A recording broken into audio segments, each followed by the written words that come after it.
नमस्कार दोस्तों। आज इस वीडियो में हम करंट अफेयर्स के कुछ महत्वपूर्ण क्वेश्चन आंसर देखेंगे।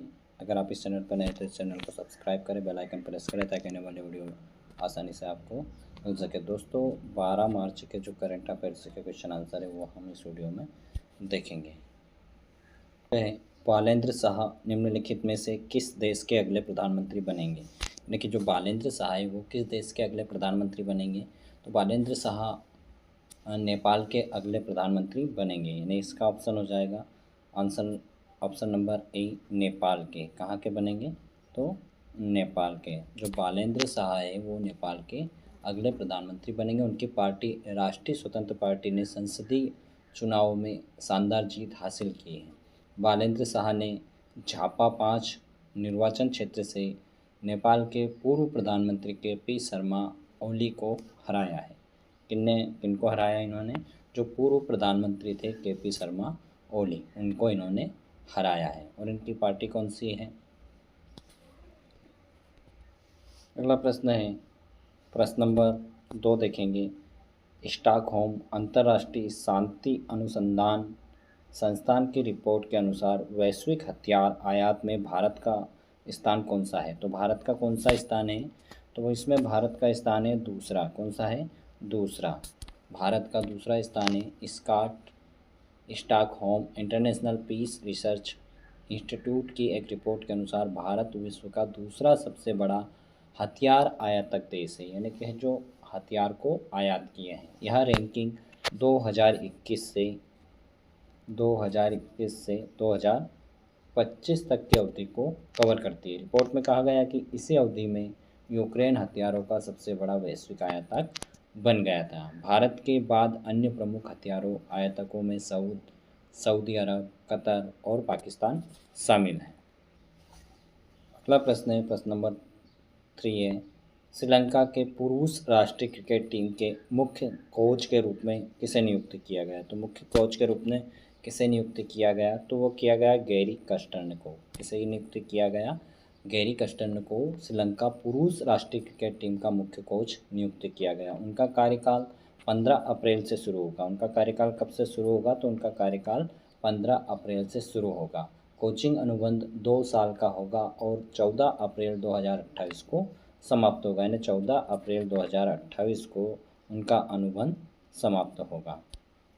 गैरी कस्टन अंतर्राष्ट्रीय क्रिकेट खेल चुके हैं। उन्होंने दक्षिण अफ्रीका राष्ट्रीय क्रिकेट टीम का प्रतिनिधित्व किया है। उनका क्रिकेट करियर 1993 से 2004 तक था। उन्होंने कुल 14,087 अंतर्राष्ट्रीय रन बनाए हैं। अगला प्रश्न है प्रश्न नंबर 4 देखेंगे। संयुक्त सैन्य अभ्यास लामितियो 2026 किस देश में आयोजित किया गया? तो किस देश में किया गया? तो इसका आंसर हो जाएगा जो ये अभ्यास आयोजित किया गया वो कहाँ किया गया? तो वो किया गया सेशेल्स। कहाँ पर किया गया? सेशेल्स। यानी भारतीय सशस्त्र बलों का एक दल संयुक्त सैन्य अभ्यास नामितियो 2026 में भाग लेने के लिए सेशेल्स पहुंचा। यह द्विपक्षीय सैन्य अभ्यास का 11वां संस्करण है। यह अभ्यास सेशेल्स रक्षा बलों के साथ मिलकर किया जा रहा है। अगला प्रश्न है। हाल ही में कुनो राष्ट्रीय उद्यान में 5 शावकों को जन्म देने वाली मादा चीता का नाम क्या है? यानी कि जो कुनो राष्ट्रीय उद्यान में 5 शावकों को जन्म देने वाली मादा चीता का नाम क्या है? तो इसका आंसर हो जाएगा उसका नाम क्या है? तो उसका नाम है ज्वाला। क्या है? ज्वाला। यानी केंद्रीय पर्यावरण मंत्री भूपेंद्र यादव ने 5 चीता शावकों के जन्म की घोषणा की। इनके द्वारा ये किया गया। ये शावक कुनो राष्ट्रीय उद्यान में मादा चीता ज्वाला के यहाँ पैदा हुए। इन नए जन्मों के बाद भारत में पैदा हुए और जीवित शावकों की संख्या 33 हो गई। अगला प्रश्न है। हाल ही में किस बैंक ने महिला सशक्तिकरण को बढ़ावा देने के लिए 500 मिलियन डॉलर का सिंडिकेटेड सोशल टर्म लोन शुरू किया है। तो किस बैंक के द्वारा किया गया है?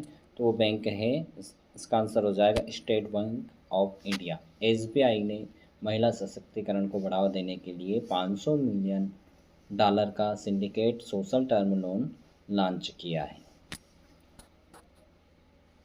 प्रश्न है, हाल ही में भारत ने खाद्य सुरक्षा को बढ़ावा देने के लिए किस देश को 1000 मीट्रिक टन चावल भेजा है? तो किस देश को चावल भेजा भारत के द्वारा?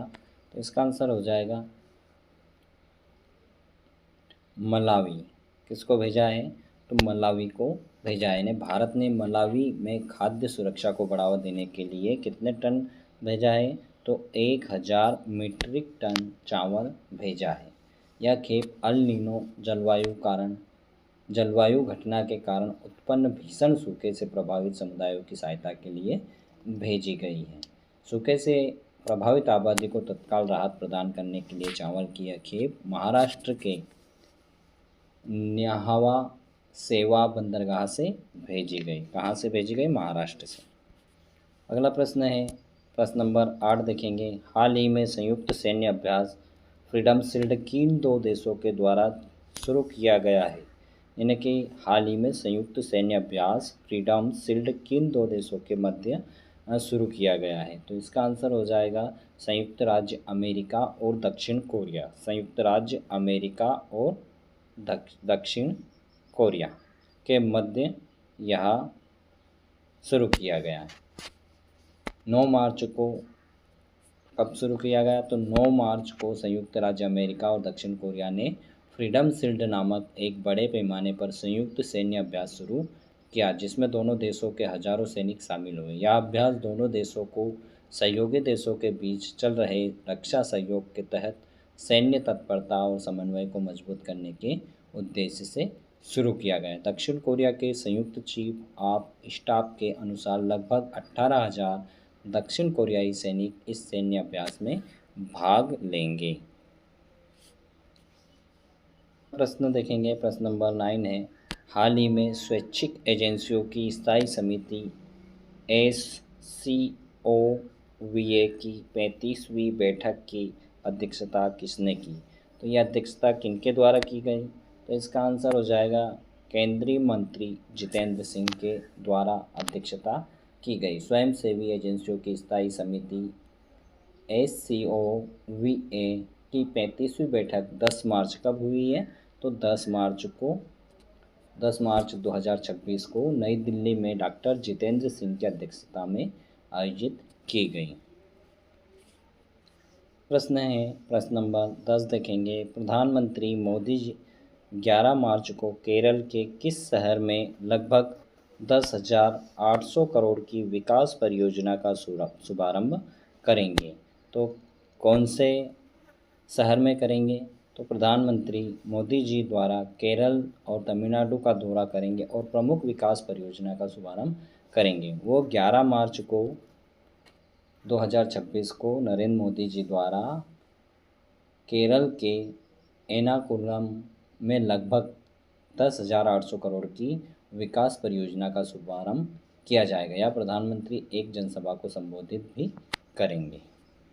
अगर आप इस चैनल पर नए हैं तो इस चैनल को सब्सक्राइब करें, बेल आइकन प्रेस करें ताकि आने वाले वीडियो आपको आसानी से मिल सके। दोस्तों, आपको वीडियो कैसा लगा कमेंट में ज़रूर बताएं।